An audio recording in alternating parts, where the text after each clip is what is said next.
Coloquem agora no caderno de vocês o item de número 4 para trabalharmos aqui os efeitos recursais. Vamos estudar os efeitos dos recursos. E o primeiro deles, coloquem aí 4.1, é o efeito obstativo. Efeito obstativo, o que é isso? A sua ideia, ela está associada à preclusão da decisão recorrida. Todo recurso obsta a preclusão da decisão. Todo recurso obsta o trânsito em julgado da decisão. Então, em outras palavras, o recurso ele impede que a decisão transite em julgado. Isso é muito interessante, porque se você imagina, por exemplo, uma sentença, essa sentença é prolatada, e aí abre-se o prazo de 15 dias a partir da intimação do advogado, e o advogado ele pode apelar.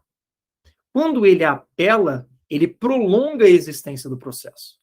A existência do recurso faz com que se evite que haja o trânsito em julgado. E o que é o trânsito em julgado? É justamente o não cabimento de nenhum recurso mais. Então, o recurso ele tem esse efeito. Enquanto você puder recorrer, a decisão não transitará em julgado. Você apresenta a apelação contra essa sentença, o processo é levado à segunda instância, ao Tribunal de Justiça, na Justiça Estadual, ou ao TRF, Tribunal Regional Federal, na Justiça Federal.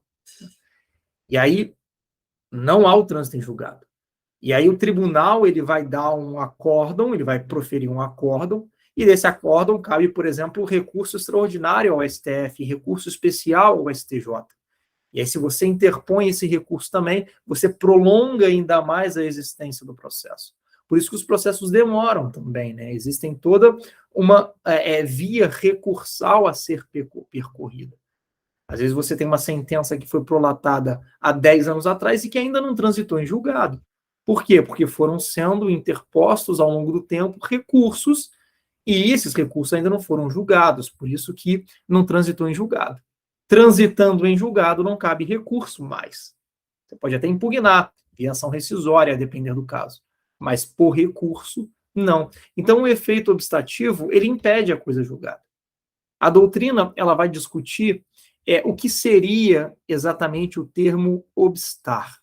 O que significaria obstar? Isso não é tão interessante assim, é um debate teórico, mas eu vou trazer aqui para vocês. O Barbosa Moreira, ele entende que esse obstar, ele significaria impedir. Ou seja, com o recurso, você impede a preclusão. Não haverá preclusão enquanto houver recurso. O Nelson Neri, por outro lado, uma segunda corrente, ele traz para a gente que esse obstar do efeito obstativo significaria suspender a preclusão. E aí, depois de julgado o recurso, a decisão precluiria. E o Dinamarco, a terceira e última corrente aqui, ele vai dizer que o termo obstar ele pode significar tanto o impedimento quanto a suspensão. Tá? O que vai determinar aqui é o resultado do julgamento do recurso. Se o recurso ele foi inadmitido, ou seja, se ele não foi conhecido, o recurso suspendeu a preclusão. E aí, se o recurso ele foi admitido e foi julgado no mérito, ele impediu a preclusão, porque houve aí a substituição da decisão por conta do julgamento do recurso. Esse assunto não é tão relevante para o nosso curso, dado o foco dele aqui, mas eu passo para vocês essa informação. Esse, então, é o efeito obstativo. Vamos colocar isso aqui no caderno? Olha só. Deixa eu colocar isso no caderno de vocês. Olha só.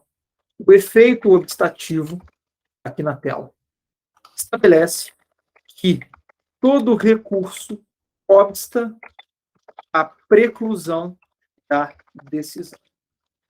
Enquanto houver a possibilidade de recursos, não haverá o trânsito em julgado da decisão. Esse é o efeito obstativo. Avançando para o nosso próximo bloco, mas eu já vou colocar aqui, o nosso próximo efeito é o efeito devolutivo, pessoal. Nós veremos ele no próximo bloco.